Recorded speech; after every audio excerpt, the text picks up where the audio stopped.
Hello, beautiful family. Thank you so much for being here. So privileged and honored to spend some time with all of you. Today we're talking about trusting thyself. And as we're moving into 3 full moon lunar eclipses, I found that this was a very important time to drop in and really understand a little bit more about the full moon energy that we're going to be experiencing this evening all the way through tomorrow and Saturday. So I'd like to just read a couple things around the full moon before we start with our visualization.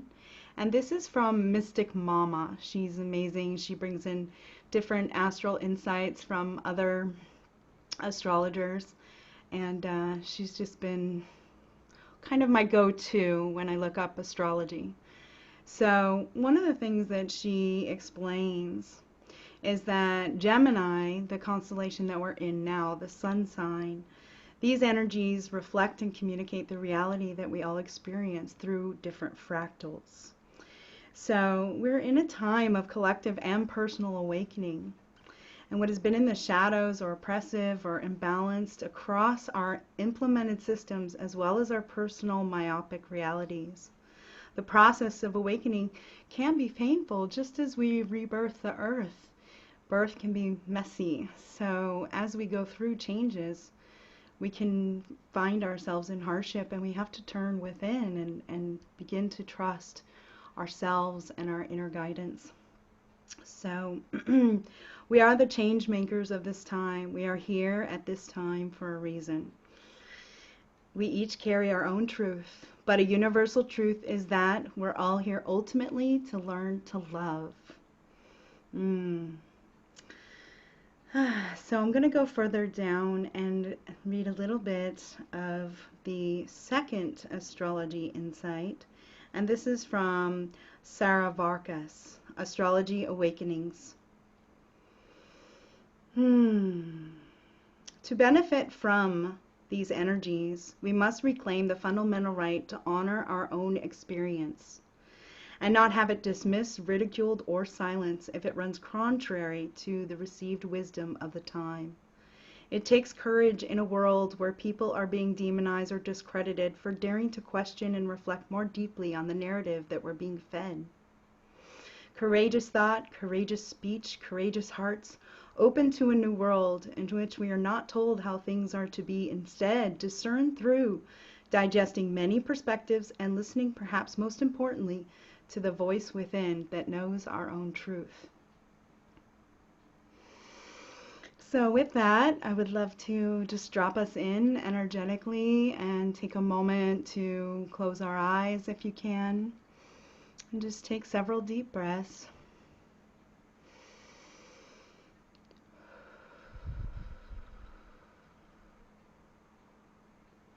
Feeling your whole body expand as you breathe in and contract as you exhale. Breathing in positive, love, light energy and letting go of anything that doesn't serve you in this present moment in time, just releasing it.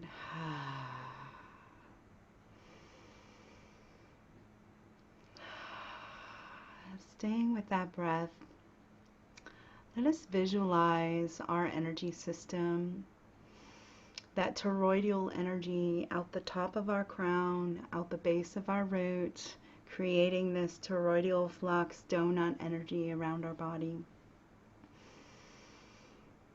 Let's drop in and fill this energy field with our light.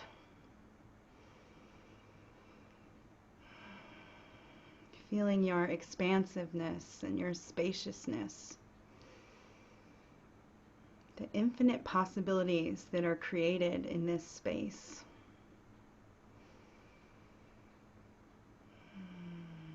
Feeling that Sushumna, that energy central Kundalini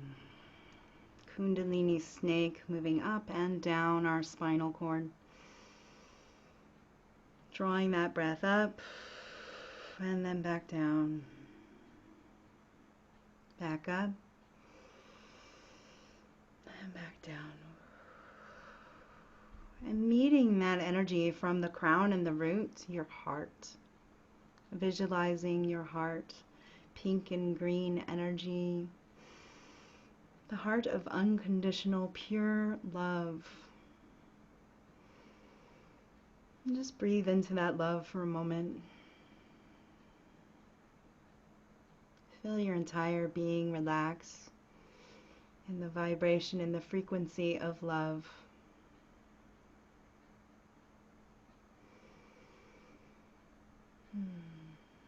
If we look inside our heart, there's this little golden box.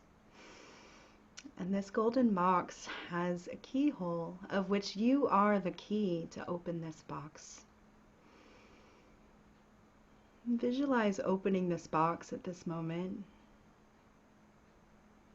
And what is inside is your inner truth, your heart's guidance system. Your beliefs, your morals, your ethics, they all reside within your heart box.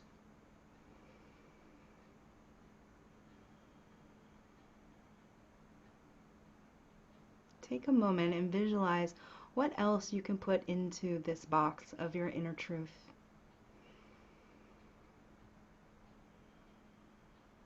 Fill it with the things that you choose to invoke and embody in your life. Perhaps the actions that you'd like to take following your inner guidance. Let all of those energies swirl inside that golden box.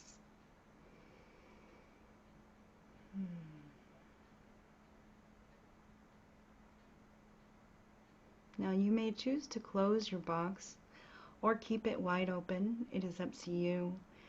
And yet this is a place to come back to and really drop in with, what am I feeling right now? What is my truth? What is my authentic self telling me?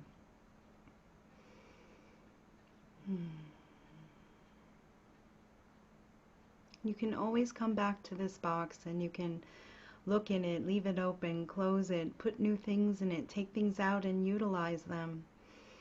But it is your inner box, your golden inner box of truth. And if we are guided by our heart and this inner box of truth, let us not even use the word box now, actually. This field, this iridescent bubble of inner truth. Yes, that feels better.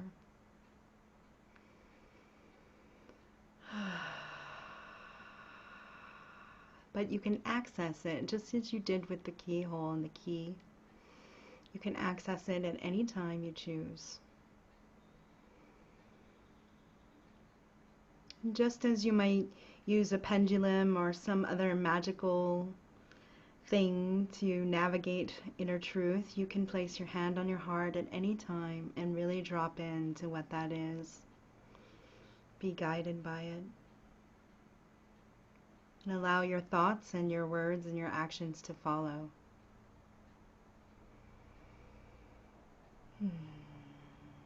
Let us thank our heart of unconditional love and compassion, peace and harmony, and our bubble of inner truth. Thank it for its ever-presence and being there to support, to come back to for guidance, to illuminate and light our path before us.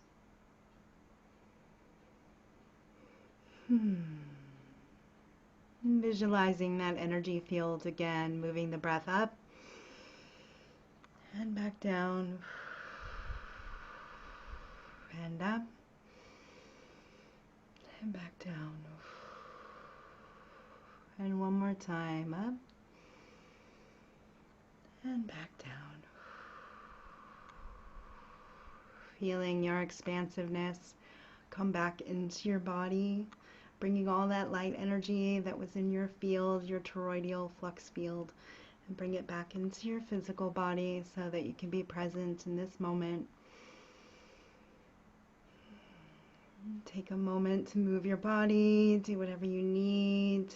Start to open your eyes. And just be here with us now. Thank you, everyone. That was beautiful. Yeah.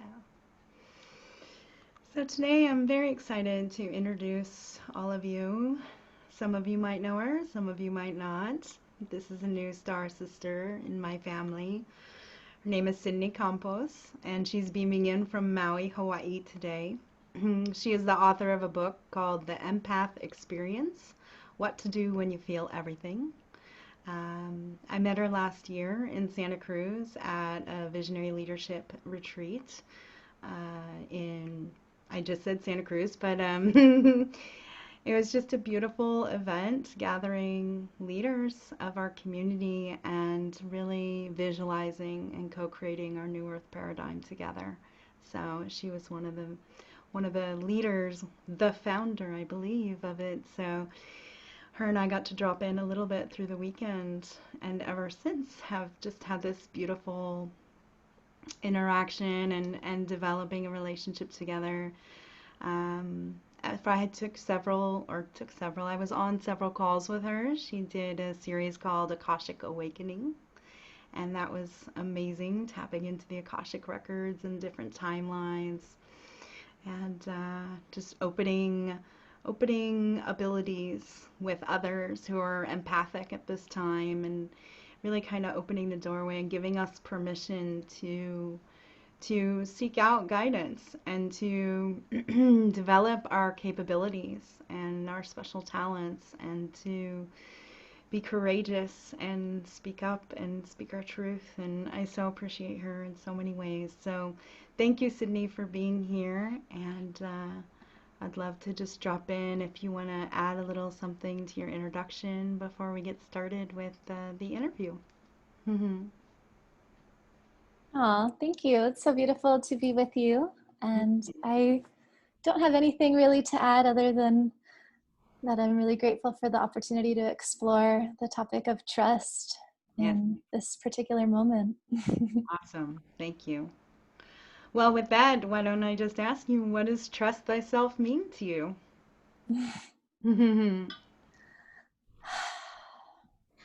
Yeah, this comes up a lot in terms of, I find it really useful to define the words that we use all the time, the words that we can throw around quite effortlessly, like surrender and let go and just manifest and co-create and trust.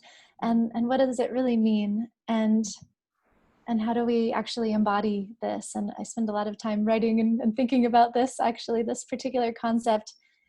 And trust is a state of being. And I find that trust is actually an embodiment that we hold within us quite naturally. It's not an intellectual concept. It's something that must be felt. It must be known. We trust people immediately upon meeting them. Before we even meet them in person, we just sense them energetically, and we decide in a moment, when we're not even aware of it, that we trust them or we do not trust them. It's oftentimes the first, experience or expression we'll have in relationship to someone else.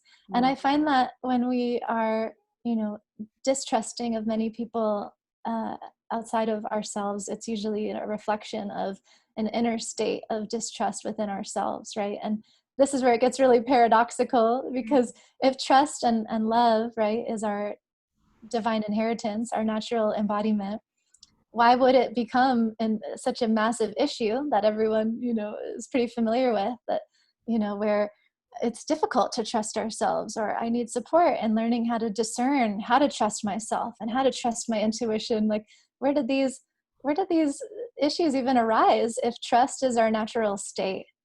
And so I just love highlighting all the paradoxes that we get to play in as humans in this, navigating duality and remembering our inherent interconnectedness and remembering our natural state. So that's what kind of flashes up for me when we go into the exploration of defining trust. It's an embodied state of being. It's our natural state. We're remembering how to return to that state, or rather attune to it. It is a frequency. It is a state that we can attune ourselves to. And for me, trust also has a lot to do with responsibility and integrity. You know, I can feel a deep state of embodiment within myself, or rather a strong attunement with trust, if I have, let's say, yeah, if I have shown up responsibly and in integrity, you know, if I've cultivated that sense of commitment and really honor and reverence within myself, right? Like I've set out to accomplish certain things, and I've actually, you know, met those commitments. I've met them honestly. I've met them with integrity. I've done my best, you know, responsibly, taken responsibility for myself and for my life and for my creation. And we build self-esteem, and from self-esteem naturally arises this again natural state of trust. And so I find these intellectual inquiries of, why don't I trust myself, and how do I trust my intuition, and how can I discern better, it usually comes from wounding, right? Generally just different kinds of wounding that we all maybe inherit upon becoming incarnated as humans. We all go through our different traumas and lessons that we maybe even select. And so some of us, like I'll say, I really identify with having like a main karma in this life around trust specifically. And I know that's not the case for everybody, right? I think we all have different lessons we come in to work with. But a lot of people at this time, particularly people that will identify as highly empathic, sensitive, psychic, intuitive, are really, you know, coming to terms at this particular moment with like, okay, wow, how do I really trust all of the insight that I am flowing through my being right now? Because I'm seeing this external reality paint one picture, but my body's telling me something else. My intuition and these new awarenesses of my intuition are telling me something else. And how can I really trust what I'm receiving and really feel it and receive it within myself fully, free of any of the filters of the collective narratives, you know, that are here and are really kind of bringing forth a lot of chaos, a lot of confusion, a lot of aggression. And so there's so much I want to share about this, but that's kind of like the big arc that I see there, you know, how trust is connected to wounding and transcending trauma and coming into our inherent, you know, wholeness, learning to really trust ourselves. That's how we trust others. That's how we trust life. And it's such a great moment to practice right now. It's like we're being given the perfect opportunity in this life and this collective awakening to practice really trusting ourselves in a way that we never have before. Awesome. Yes, that brings up something for me when you said, you know, collective trauma or wounding, you know, and as we remember who we are and where we came from, or not just in this life, but in past lives or timelines, different timelines, that we've all gone through, a lot of things. And it does cause trauma, it does cause PTSD, depression, etc. So let's explore that just a little bit more. I want to really explore how trauma actually can help you develop and cultivate your inner trust. Mm. Yeah.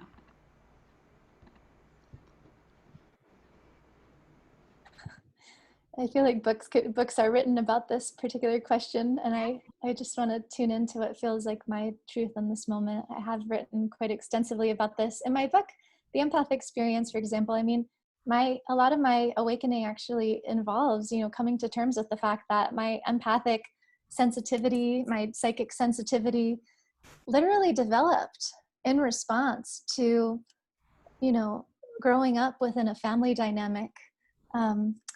Where there was a lot of addiction and kind of emotional neglect. And I want to highlight that this doesn't necessarily mean I was like physically abused, or there was, Right. from the outside, everything looked okay, right? But in terms of the trauma that I experienced, I did not receive the level of presence and attention that I required to feel safe and to feel supported. So I developed at a very early age, even before I could probably, you know, consciously really understand relational dynamics and, you know, family dynamics and whatnot. Because this is who we are as humans. I mean, 90% of our communication is, you know, body language. It is energetic. You know, it's like a very small part of our communication is actually happening like rationally and with words. And so, you know, a lot of these patternings that we then carry on through adulthood that are rooted in these very early traumas sometimes don't even make sense. They don't even have a rational explanation that we can even create a context or a story around. A lot of people get stuck in trying to figure out a story that makes sense so they can clear whatever the energy is that they're wanting to alchemize, you know, but sometimes it's just pure feeling. And that was my experience at such a young age, just really feeling frankly neglected and abandoned, and just like my parents, I wasn't really sure if anyone was going to be able to take care of me because I didn't really feel that they were present with me. And this is something that is handed down, of course, down the family line, is intergenerational, you know, inheritance. And so I developed this super sensitivity. I had to learn, I had to become attuned to, you know, being able to sense into other people's emotional experience and expression so that I could, you know, determine if they're okay, if they're happy, if they're well, so that at a base level they're going to be able to take care of me and like feed me so I could survive. So I actually feel that, and especially this is confirmed after speaking with so many other healers and psychics, you know, over the years, it's like, yeah, we all kind of come from a trauma experience, usually like that, in which our gifts had to be activated in a survival response. And I like to expand that out even to all humanity, right? Because I feel, especially now in this grand awakening, it's like, okay, everyone has the capacity to attune to incredible psychic awareness, empathic sensitivity. I mean, we all have this wiring innately within our bodies that is designed to be highly sensitive, highly aware. I mean, multidimensional beings. And this is available to all of us. And yet some, again, choose perhaps to have these very early experiences in which their gifts got to be awakened and activated, you know, usually in response to trauma, which then, you know, is a survival instinct, and doesn't really have a place to be, let's say, practiced effectively. You know, then a lot of us will grow up and then it's like we have these gifts, we have these sensitivities, we have these intuitions and, you know, different abilities, but we're not consciously aware of it. It's just an operating system that has developed in really a survival response.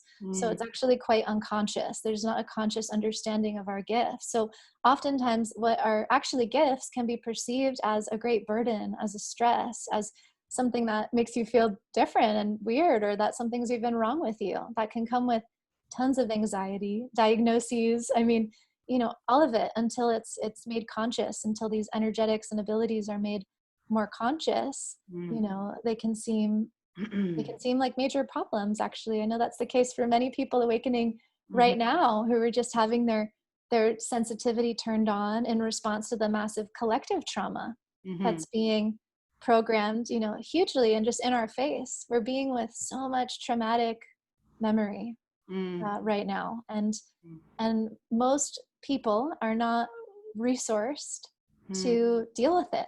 And so it can feel very overwhelming, and it can feel like, and then you throw in the fact that we're in ascension and we have the most incredible frequencies running through our bodies, literally speeding us up, turning everything up, just turning the volume up on everything. And everyone's becoming more sensitive, whether they're aware of it or not. You are, it is inevitable at this point. You are waking up, your system is coming online, your sensitivity is turning on.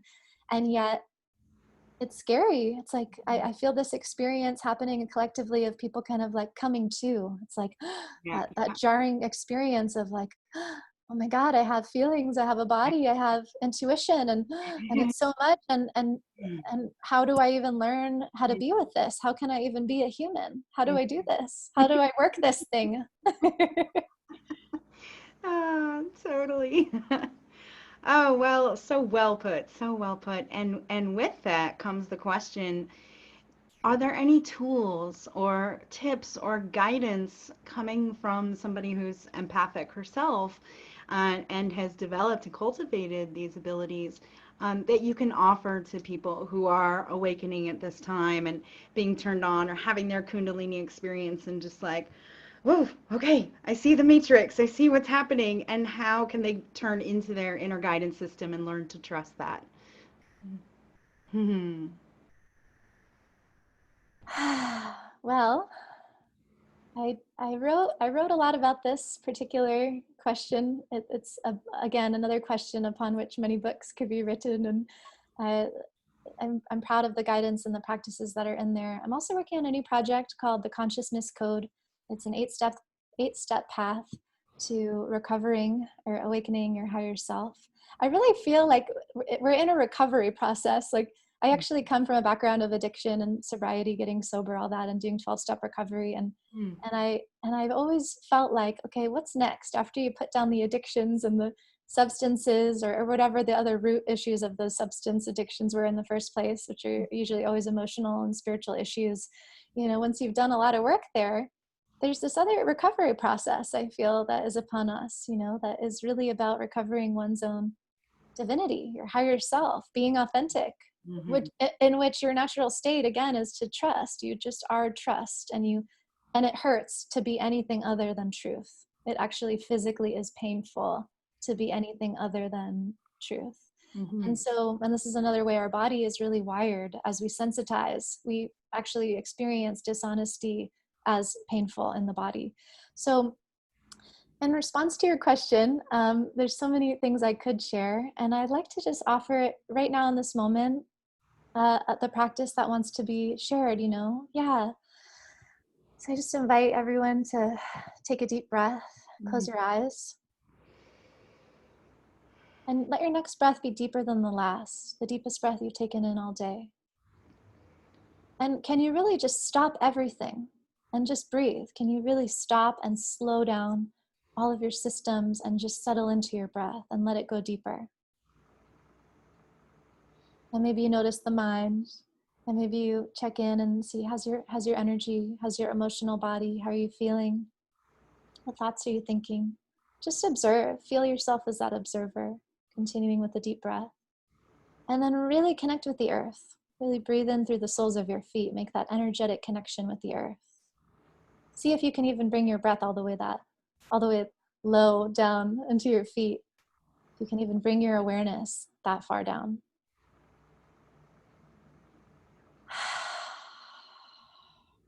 And just relax and release any tension, release any tightness. Just relax, really allow yourself to relax. Feel your heartbeat. Relax some more. Feel the earth supporting you.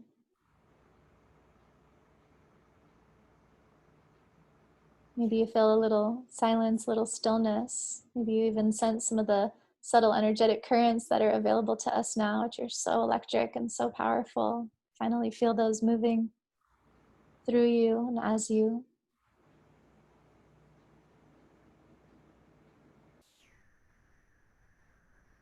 And then just tuning in with yourself, asking, how do I feel right now? And without trying to make too much meaning of it, just sense your subtle energetic sensations you're aware of, and maybe an emotional state, a feeling. And just with your simple intention, tune in to more of the feeling that you want to be experiencing. It could be anything, just for fun. I want to feel ecstatic joy. Just play and say, yeah, I'm feeling more ecstatically joyful, and really deepen into that energetic sensation. Just turn it on, feel it like you're tuning a channel on a radio, just tuning to that frequency. Or I want to feel calm, deep, grounded peace. I want to feel silence. I want to feel presence. I want to feel love. Just playing like you're tuning the channel. Consciously, though, this time, tuning the channel to how you'd like to feel, what you'd like to experience and embody.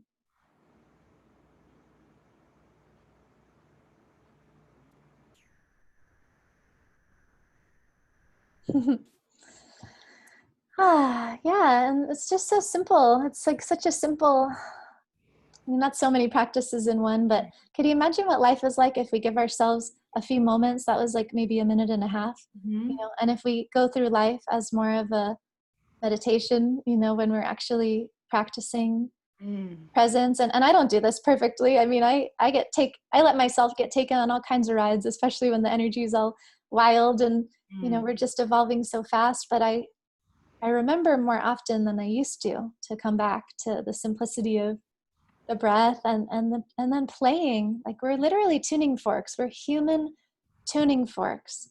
Empaths who have been living in kind of a wounded, traumatic response, you know, operating system feel like they've given all of their power away to everyone else around them. They're constantly sourcing their energetic state of being from what's occurring in their external world, which is really dangerous to do right now, especially because Mhm. it doesn't make any sense. And even that strategy makes no sense really, but as long as you're operating from a trauma response and you think that's how you need to operate in order to survive, to be taken care of, to just be, to exist even, Mhm. you're going to do that. And so I actually want to share one thing about that.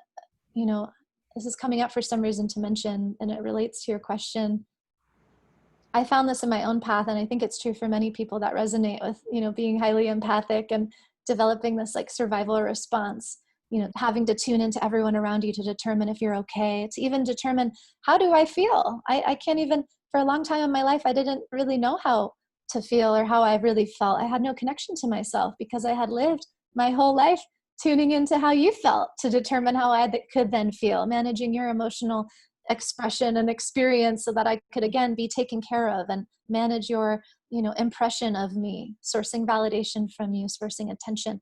And at a very deep level, I found that experience of seeking validation, seeking attention, seeking really maybe anything outside of yourself, all meaning that you're seeking love outside of yourself, for me has come down to like the very root cause of feeling like I do not exist. Mm. Like I do not exist unless I am being reacted to by you, unless I'm tuning into what's happening around you. I do not feel like I actually exist. And I find that this can be, like at a very deep level, again, kind of the core of the operating system that would have someone, approach life from that perspective of thinking they have to go and source all these experiences from people outside of themselves, to again, fill this illusionary void, this feeling of I don't exist without you and without, knowing how you feel so then I can determine how I feel. And in a way, it's another beautiful paradox because I mean, maybe we don't really exist without each other. I can't see myself without, your reflection. Like, Mm. and what even is existence, right? And what is consciousness? And then we get into that rabbit hole. But I Mhm. wanted to highlight that, and because I feel like a lot of people are maybe exploring that possibility for themselves, like coming into that awareness of discernment of their true selves, of their real feelings, feeling, wait a minute, what's happening in this outside world doesn't really resonate. I used to really identify with that as my experience. It doesn't resonate anymore. It doesn't feel good. Oh, Mm. there's this whole other inner experience now. Okay, it feels like a lot's there. It's overwhelming. I'm kind of scared to be with all these feelings I haven't felt my entire life. But there's something here that feels more welcoming, that feels more true. Mhm. And so how do I just be with that and spend time and just give space to what's already here and allow it to, emerge and unfold and just come up, and I find that a very simple practice of just breathing and kind of doing that game that we just did is a great way to start. Yeah, yeah, it is a wonderful start. Thank you.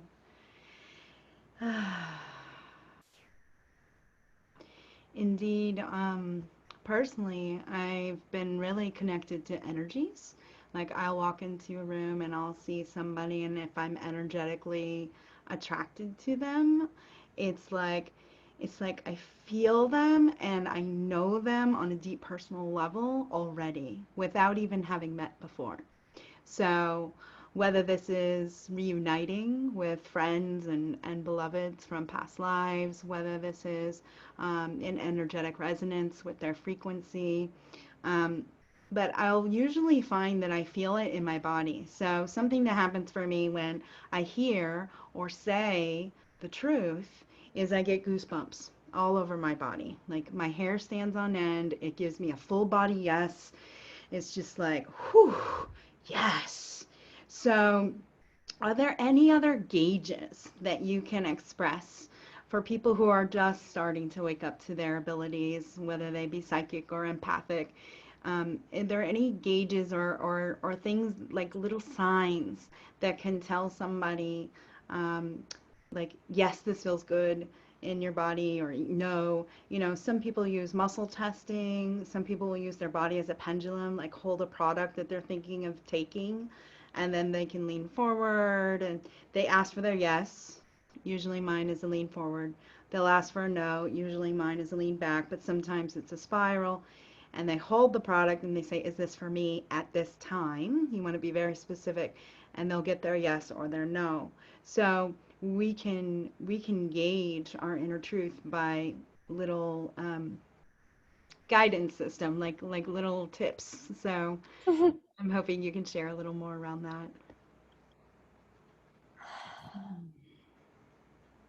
I mean, all the ones you just said are great. What Mm, comes up for me actually in this moment is to say that each person's expression is unique. And I almost want to say, like, don't get too caught up in these, again, external mechanisms yep. and like practices, because even those can be mechanisms that you can give power away to instead of focusing on cultivating what is your own discernment, which will be expressed in a way that is wholly unique to you. And it Mm, might even be indescribable, but it's just a feeling, it's a feeling that that feels true to you, and it will be expressed to you in the perfect way as you start to ask more consciously. Ask, this is, and really what you highlighted this beautifully, the best way someone can start working with their intuition and tuning in with their inner truth is to become more curious and to become more conscious in their inquiry and asking questions, right? The biggest block to intuition is like attachment to limiting constructs and beliefs and needing to be right or wrong or always and never, and speaking in these very exacting, controlling, logical ways when mm, life is fluid and always changing and always evolving. And so how can you start to play with your language to, and if you notice and again an energetic attachment to something, needing to feel really secure and specific, just play for the sake of playing and playing on into a new intuitive expansion, catching yourself like, wow, okay, that felt really contracted, or I feel really attached or controlling around this particular thing in my life right now, or this question, or I just really want to know with certainty what's going to happen.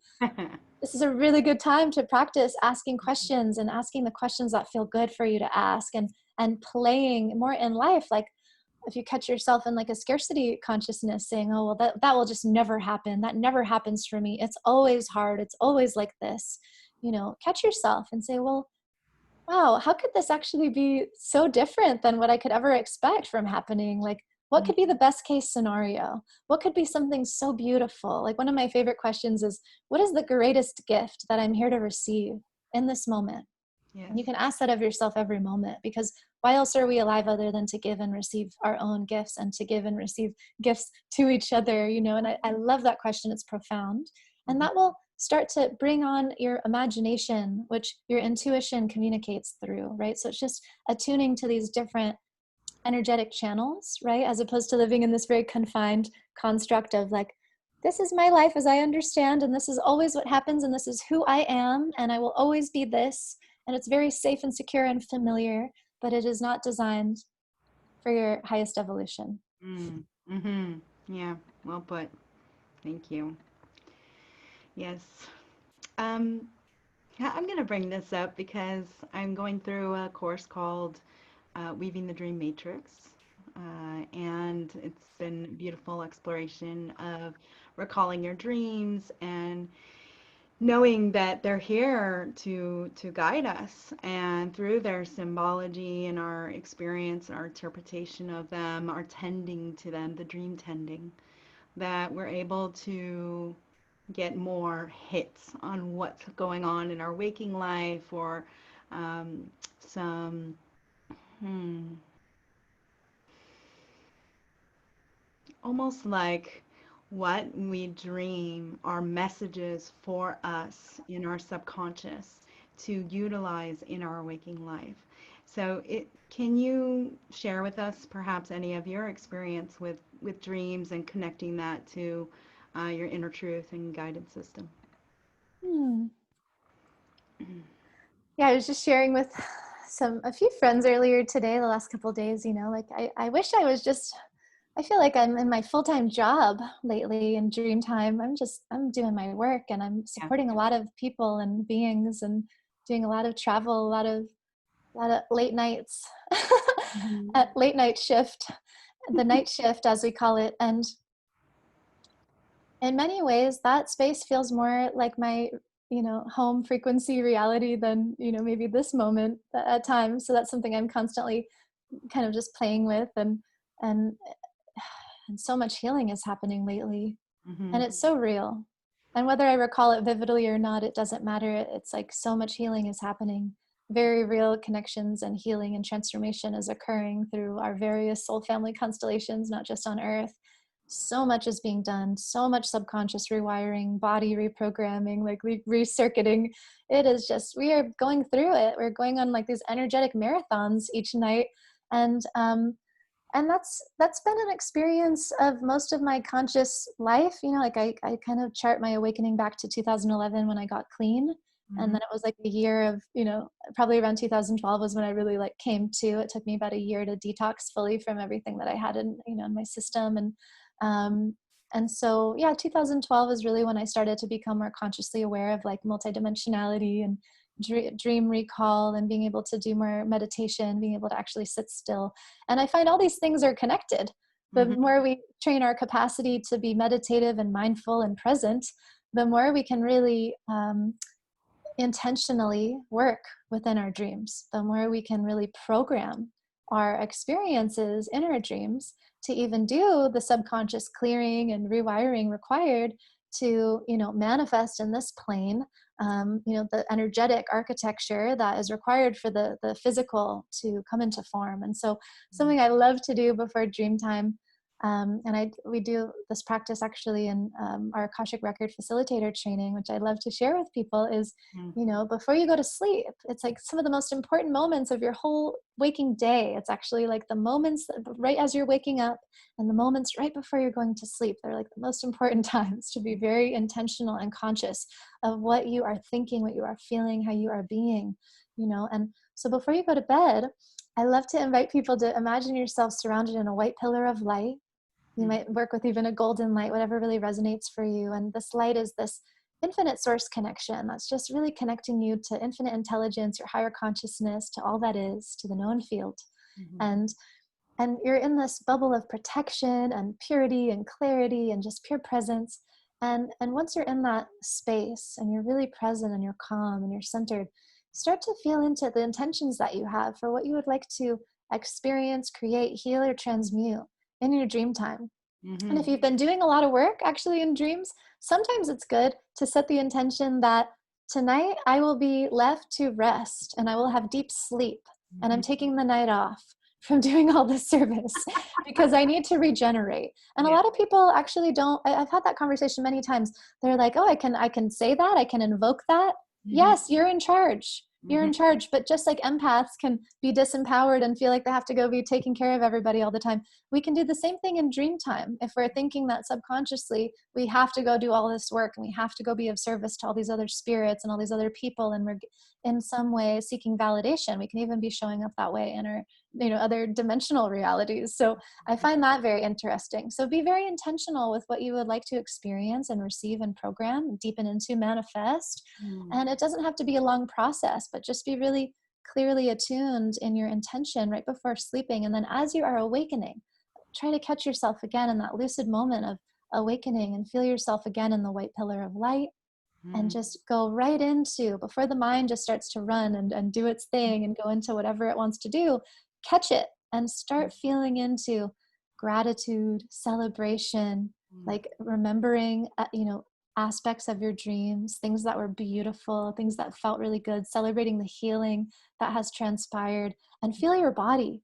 Feel what's changed in your body. Feel where there's more space. Feel where there's new electricity or new sensations of subtle energy, and really celebrate that, right? That's a way to complete and integrate the processes that you've undergone in dream time. So I find that is just, it's so fun to play that way, and it really accelerates manifestation as well. Yeah. Yes, I love that. Yes. And quieting the mind, that's such a part of it. Um, you know, I was asked recently, what is spirituality to you? And for me, it was communing with the spirit and to like quiet the mind, but at the same time to really, you know, cultivate and amplify your connection with spirit and with source. So when we talk about trust, or we think about the concept of trust, a lot of times I feel like there's a deep connection between the heart and our intuition. Yes, because we see others, we feel each other that way with our non physical eye, our third eye. And yet, the heart is now known as the second brain. as well as the gut too, gut feelings, and having that solar plexus experience of, you know, butterflies in the stomach if something doesn't feel good, or contraction in your breathing and around your heart if something doesn't feel good, and then the expansiveness of like, just expansiveness when something feels really good. So I guess my question to you would be, can you explain a little bit if you believe that there's a connection between our intuition and our heart when we're speaking around truth? Hmm.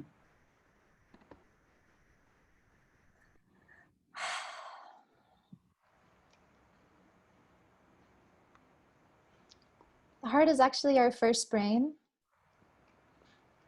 So when we hear the context of second brain, that's usually coming from a scientific perspective, and Right. science is quite recent I like that. in comparison to the history that we've lived collectively as advanced beings on Earth through many more timelines than we're traditionally educated about. And so I just want to presence that our heart is the center of our intuition. Our body really is the attunement. Our entire body, the full whole body being, is the antenna of infinite intelligence. It will express through the subtlest of sensations. Hmm. There, you know, yes, the gut, the heart, yes, okay, and it's our entire body, it's our entire being, it's the whole human being. And I'm just hearing some other things here, so I'm tuning in about that, what really wants to be said here. One of the greatest traumas of all, one of the greatest wounds of all that we're collectively healing at this time is the wound of self-abandonment and self-negating. The fact that we are intuitive beings, that our bodies are these channels of infinite wisdom, that we are divinity. And it's like, that is the original, you know, the original wound that we almost inflict upon ourselves by allowing ourselves to be complicit in this game of forgetting that we sign up for upon incarnating on Earth, right? And so there's that trauma that we're all healing from that says, well, wait, intuition is my natural state. Being fully embodied in human form is my state. It's my natural state. When I'm born as a new infant baby, you know, embodied here on Earth for the first time, I am an intuitive antenna. I'm no thought, I'm no rational, I'm no intellect, I'm just pure feeling, I'm pure presence, I'm pure being, Hmm. pure pure evoking, pure emotion, pure spirit, you know, and all of these other ways of being that are learned, right? That in which we learn to operate in limitation, confines, different constructs, identities, even personalities, usually rooted in survival, Hmm. must be unlearned, must be completed rather, Mm. not unlearned. They will become unlearned once the lessons have become completed. And there is great completion available for us at this time, but it requires a great deal of responsibility. Mm. Part of the awakening that is happening right now is the choice. We see this playing out on the mass level of, you know, do you want to continue to be a victim and perpetuate chaos and confusion and just go in circles, frankly, Hmm. you know, or do you want to take responsibility and see, okay, where am I actually responsible for what's occurring in this external reality right now? If I'm triggered by something that's occurring in the world, how am I the creator of that actually? If I really am honoring myself as a sovereign divine being, and Hmm. I know my infinite potential is what I'm here to embody, to what extent am I creating anything that I'm experiencing in my reality that does not align? It came from me. It is a reflection of me.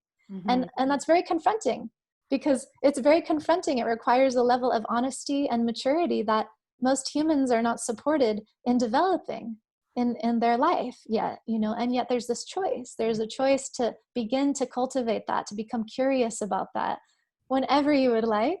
And I promise that when you start to become curious about that and you just start to play in a new perception of, well, yeah, that feels edgy, that feels confronting, brings up a lot, but it's good. Whatever is bringing up a lot for you is bringing up whatever is in the way of Hmm. you being fully present, of you being able to instantly, instinctually feel your truth and feel this deep trust that you already are. Your trust and your truth and your intuitive gifts are already all here. There's nothing to go get and find and learn about, actually. Mm-hmm. It's all right here. But what's in the way of you accessing what's already right here? What's in the way is whatever is coming up in the triggering responses that you will feel to whatever is appearing in your reality, internal or external, that you're in resistance to fully being with. Mm-hmm. Mm-hmm. Yeah. That's wonderful. Thank you. Yeah.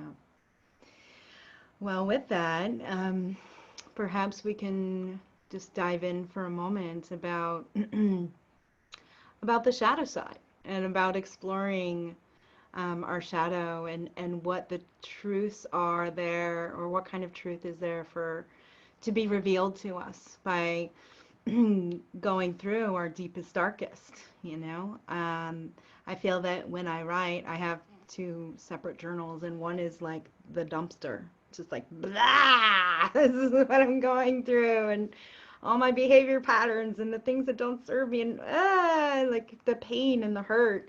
And then the other is just like, okay, transmutating that, and how, what am I wanting to focus on and concentrate on and create in my life. So there is value when we live in this duality matrix to explore both sides. And just as a friend shared with me the other day, the yin yang symbol is such um, a great symbol of that. And like, you know, even in the lightest of light, there's a little bit of dark, and even in the darkest of dark, there's a little bit of light. And it's about walking that middle line and that middle way between the two to feel balanced. So, yeah, if anything you want to expand on that. It's important to explore about the shadow right now. Mm-hmm. Hmm.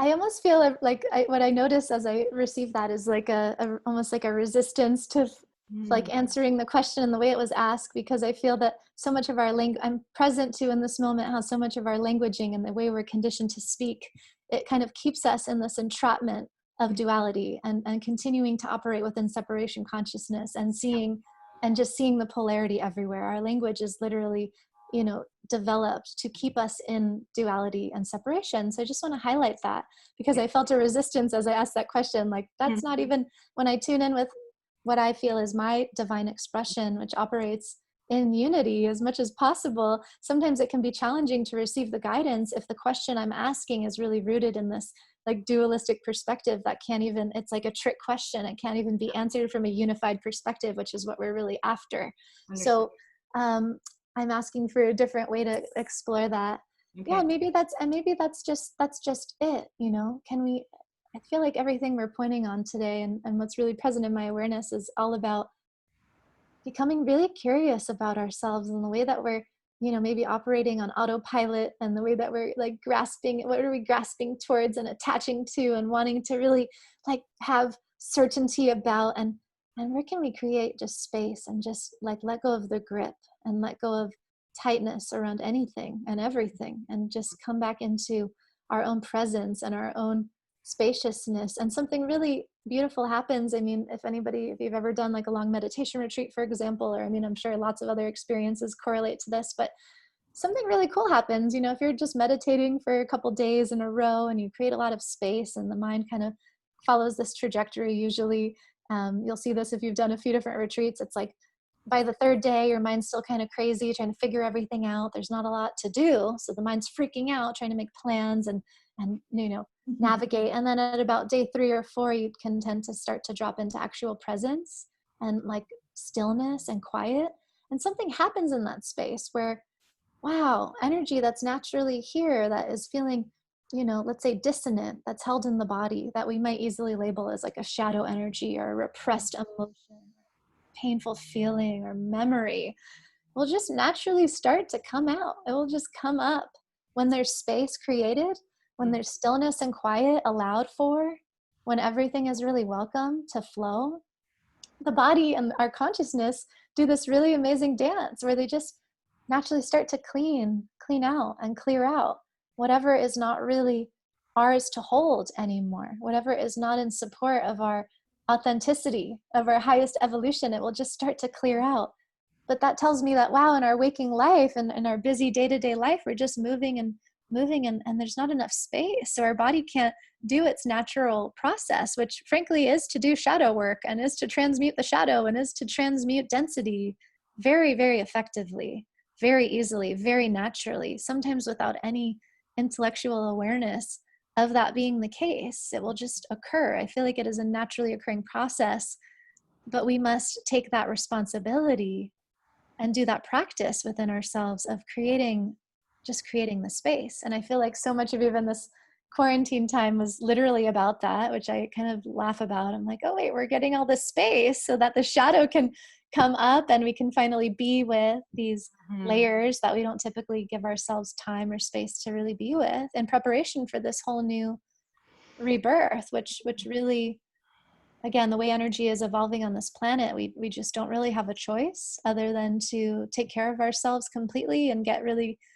committed to energetic hygiene and to the, optimal well-being of our bodies, and to really start operating as aware, conscious energy beings. It's like beyond the confines of what we've understood as humans, right? To be human. It's like, what is it to be, you said this beautifully, like a spiritual being, a multidimensional being, an energy being with so much more complexity. And can we trust that complexity knows exactly what to do and how to operate without us controlling anything, but that our job is to support it with spaciousness and calm, and a lot of what I'm implying is has to do with the nervous system recalibration, which is a massive undertaking. Indeed. Wonderful. Thank you. Are there any final thoughts that you want to share before we move into finding out how we can contact you, and then closing out with our visualization, and then opening the call to the participants after we end the recording? So, any final thoughts? Yeah, let me tune in here and see.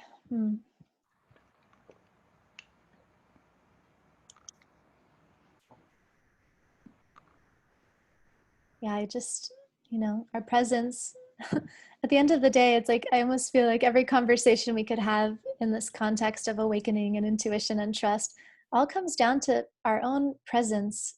Can we really be in and enjoy fully and receive completely our own presence? And there's something so confronting about that because it's so intimate. To be with ourselves, to meet ourselves for the first time, to like take off the masks, to peel the layers back, to really like meet ourselves, and I'm just feeling the like intensity of that invitation that is upon us right now. And I want to highlight that it is it's like the greatest gift that we're really after. And could it be that simple, right? Like the simplicity that we're calling in here. It's like, it's so simple. Trust is our innate state of being. It arises in us naturally and embodies within us naturally when we can become fully present within ourselves, and from that space, like anything is possible, literally anything. And usually everything that we want, we find is already here. Yes, indeed. Well put. So I would love to get a little more information on how people can reach you, share a little bit more about your consciousness course and perhaps the new book that you're writing. Thank you. Yeah. Everything is up on my website, sydneycampos.com. I sometimes post on Instagram. It's all just under my name. My book, again, you can check out. It should be really helpful if you resonated with anything that we've talked about today. There's a lot of great practices in there, and I'm really proud that that's out there right now. Support a lot of. It feels like it was written for like this moment, actually. And right now, in terms of offerings, I do consulting. So I consult with conscious companies and leaders to build coherent systems, specifically in operations and communication design, and working with some really amazing New Earth visionary organizations right now, which I love. And then I also do one-on-one mentoring and visionary kind of coaching, energy healing. And something I'm really excited about beginning in just about a month, July 7th, is the second round of our Akashik Records Facilitator training. So we'll be doing a 9-week journey, taking a group of about 8. So it's a really nice, intimate training group of practitioners and facilitators that would like to deepen in their authenticity as, intuitive guides, as energy healers, and as practitioners of the Akashic records. Mm-hmm. Mm-hmm. Is that still open, or is that closed? Yeah, it just opened. I have my first group is just coming to a close in a few weeks, and Okay. it's just one of those things where I had so many people naturally saying, well, when can I come into the next group? And are Yeah. you doing, kind of people were implying, assuming that I was this is like my program that I'm going to be offering all the time. And, Awesome. and it just feels so natural, and it feels so, it's beyond what I could even describe. It's like my dream iteration of a facilitation training. So it's really about co-creative leadership. And we're like playing in all the subtle energetic realms of like deconditioning ourselves out of hierarchy, out of like different authority constructs. And so much healing is coming up as we're exploring being in presence with each other, being in authenticity with each other. And there's just, it's the most phenomenal experience I've ever taken a part of, let alone like helped create. So I'm over the moon about this, and it starts July 7th. It's 9 weeks, and it's really for anyone that has even already done, practitioner training in different modalities, but really has a calling to, I would say, refine their gifts, refine their access, come into a new level of depth in their abilities. And we use the modality of the Akashic Records as kind of a beautiful landing pad upon which, I always say, learn the rules so you can break them and create something new and create your masterpiece, create your own modality. And I just love what's coming up in this. It's my favorite way to play. Love it. And you also have the consciousness course coming up as well? Oh, I actually decided, thanks for asking me about that. Yeah. Did it Something shift? Yeah, it's shifted so much. We're in a really interesting time, I've noticed, when it comes to creating. And, for those of us, especially like visionaries, we'll get the intuitive download of like the energetics of what's coming, even sometimes a year or 2 years or 1,000 years in advance. And I'm noticing in my own path right now that, wow, okay, a refinement in my own discernment is really called for, because I will get such beautiful creative vision. I'll have access to this vision, and then and an old way of, I don't want to say an old way of being, a way that I'm evolving out of, I hope. I notice myself evolving out of this tendency to be really excited and really kind of in this immature, excitement though, that is impulsive, and it's so rooted in love, and it's very innocent and playful, but it's like that little kid that's like, oh, this is so exciting. I just want to do it now. I'm just going to make it now. Okay, I'm going to put it out. And instead of really like, okay, let the energy completely land. And also let the energy really land and really like wait a couple of days, and everything shifting so much in the collective. And when the timing feels right, it's right, and it's effortless, and it's clear, and it's very magnetic, and it feels very easeful. Pay attention to that. And also, wow, like some of the things that I'm bringing through right now, I'm noticing that they're not actually mine to put forth. They're either mine to like recommend to someone else to engineer and architect. Like I was just the one to get the idea, and then my job is to actually share it with the person who's meant to create it. Yep. Or something else that really it came through for Odyssey actually was like the iteration of like this new container. And I realized in this process of like, okay, I got the idea, and that excitement process was like, okay, make it, like create it, put the invitation out, let's do this. Like it feels urgent. It feels like very timely. I was even getting the dates about when this particular experience was going to happen. And then I made out the whole website. I designed the whole, languaging around it. It felt really good. And I was sharing the invitation with people. And I realized that, wait a minute, this actually isn't supposed to happen. Like sometimes we get the idea and we literally translate it into, okay, it needs to actually happen. What I'm learning is that a lot of what I want to create actually is just meant to be put forth as a template. It's just meant to come through and be birthed as like the new type of web page, the new resonance, the new energetic that can be communicated in that invitation. That then just might be a tool for more discussion and more questions, and actually just an exploration of being in a new type of process with other people that I might want to create with at a different time. It's not that the container itself was meant to occur, but rather this new energetic potential and template got to be like imprinted into the collective consciousness for others to iterate on and play with. So actually, I feel like that's what happened with the consciousness course. I iterated it. I even like put it in a bunch of my podcasts, like we talked about it in episodes. And I'm going to go back and say, actually, this is just a template. This is an exploration. This is a practice. And I just love being permission for, some people I used to get really hard on myself if I'd put something out and then, oh, well, it's going to feel flaky, or it's going to feel like, all these judgments. And no, I'm just practicing, just learning discernment. And it's really important right now to forgive ourselves very quickly as we're learning quite quickly, and we're learning how to be in a new way every day. And we must really learn to forgive ourselves and just bounce back really quickly. Yeah, beautiful. Thank you for that. Oh, I so appreciate it. Well, I'm glad I brought it up then. Yeah. Yeah. So I would love to drop in for a few moments and have you guide us into a closing visualization of sorts, whatever you're feeling called to share with us.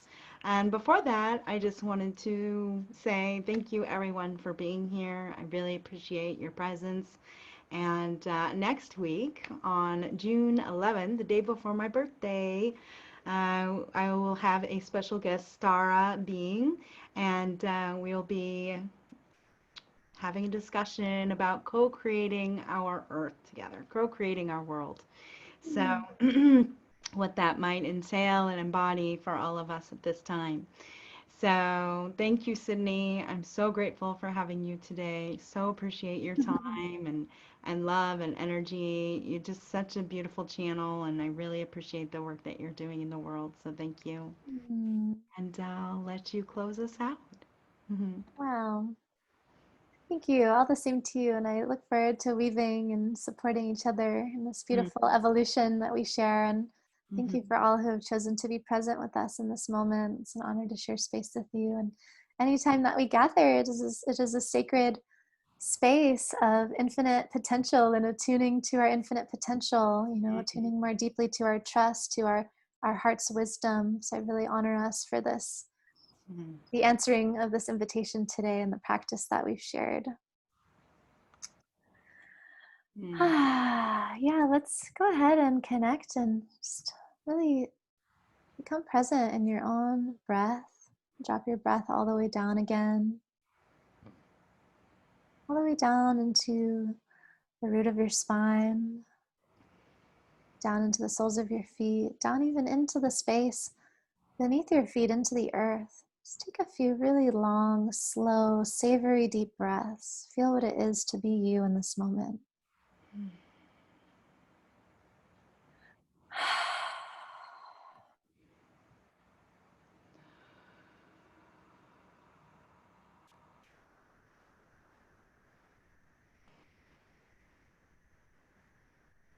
And feel what is here for you right now. Where can you create space in your body to feel lightness, to feel more of yourself, to just let go of anything that feels like it's being gripped onto or held tightly. Just let it go, like you're releasing a tight grip. Just feel that sensation of just opening your palms and letting go.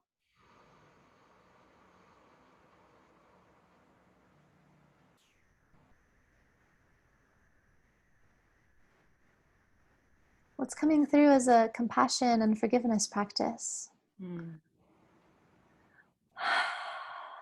Perhaps one of the most powerful ways we connect with our truth, our trust, our inner guidance is through compassion and through self-compassion and love, tenderness within ourselves. That voice of innocence that says, oh, yeah, how are you, little one? How are you doing in there? What are you feeling? What are you noticing? What are you sensing? What are you seeing?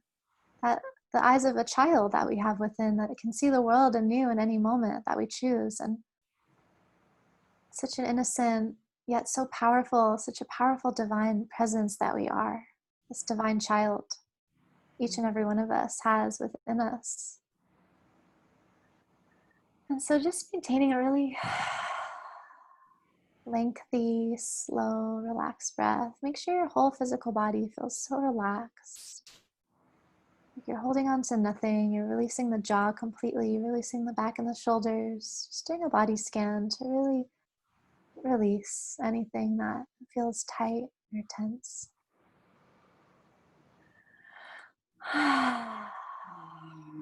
Feel the earth deeply supporting you in this moment. Just feel the connection with this mother, the divine mother, this beautiful planet we get to call home. Heaven on earth is already here. It's already here. It's supporting us in this moment. It is the feeling of being completely enraptured in our own divine presence, connected to our heart, connected to our soul.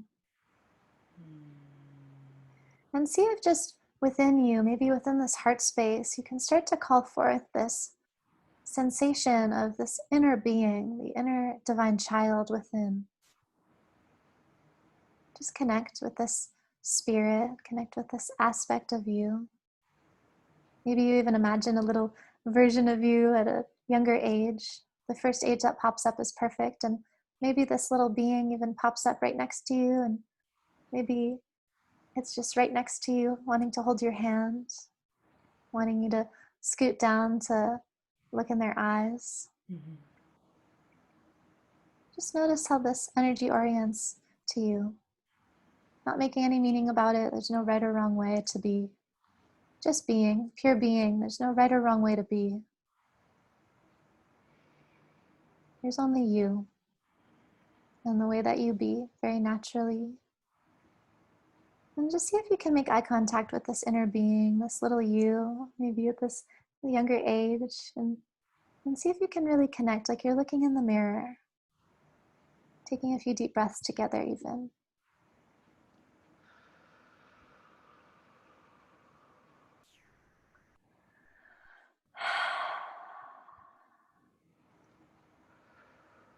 And then just ask, in whatever way feels good for you, ask this little one, is there anything you'd like for me to know right now? Is there any message you have for me?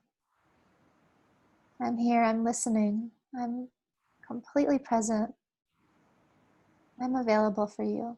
How can I help you? And just see what comes. Any signs, messages, feelings, words, anything at all. Maybe just pure energetic sensation. Maybe just more breath.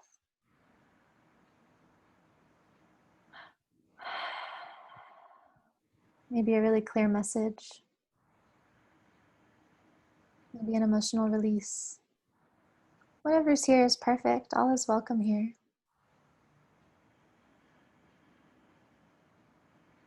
Then you might ask, how can I support you? How can I help you? How would you like to feel more loved and supported and nourished? How can I show up for you? You as the strong, sovereign adult being, the wise, intelligent adult self, how can you show up more to support this little one? How are you called forth?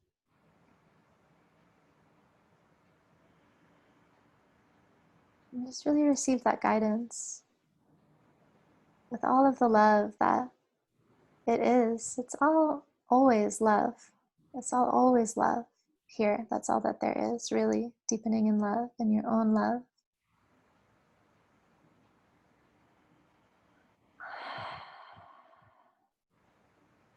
And then just reflect and share, okay, hearing that, I promise, I commit, I will try my best to. What do you commit to now? What's clear to you now? What do you see now? What are you learning? What do you see? What do you promise?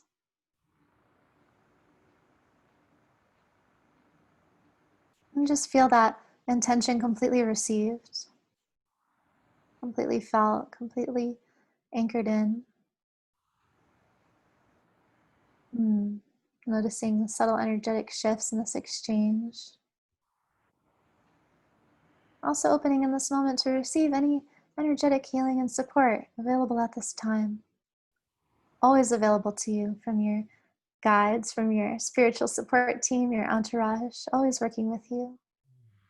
Always here, always right here with you.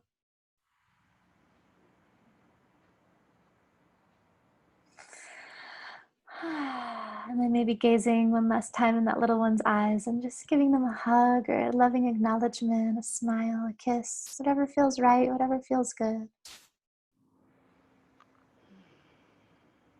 Thanking them for their presence and their acknowledgement, their bravery in sharing with you today. Thank you so much. Thank you. Thank you for your courage. Thank you for your bravery. Thank you for your honesty. Thank you so much for speaking your truth. I am always here to listen. I am always here to receive you. I trust you. I love you. Thank you.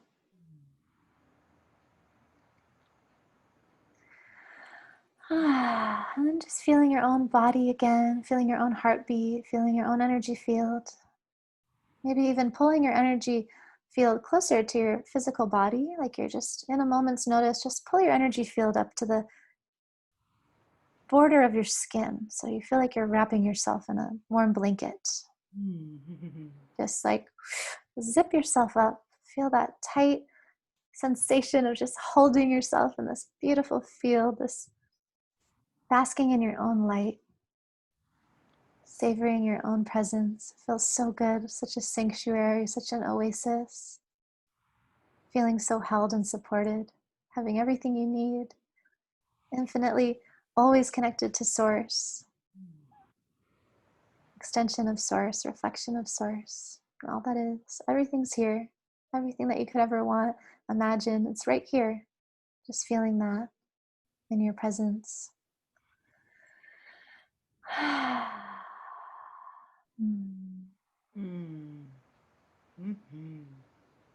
And just briefly connecting again with the earth, bringing your energy all the way up from the earth, all the way up to the crown of your head. And take 3 really nice energizing breaths all the way through your whole body.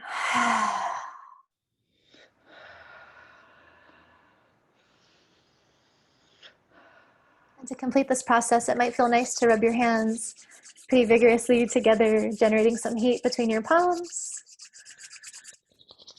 And you can place those palms on whatever part of your body would like to receive some healing and support at this time. It might feel good to go over your eyes and do a nice little wave over the whole body or over the heart. Whatever feels good for you.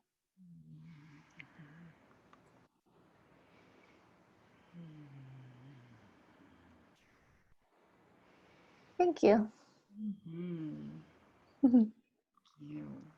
Oh, so appreciate you, sister. What a blessing to have you. Thank you so much, dear. Thank you. And love to hear from all of you. Just go ahead and leave a comment below in the video, or you can feel free to email me at anistara1111 at gmail, anistara@gmail.com. Thank you. Blessed be. So shall it be.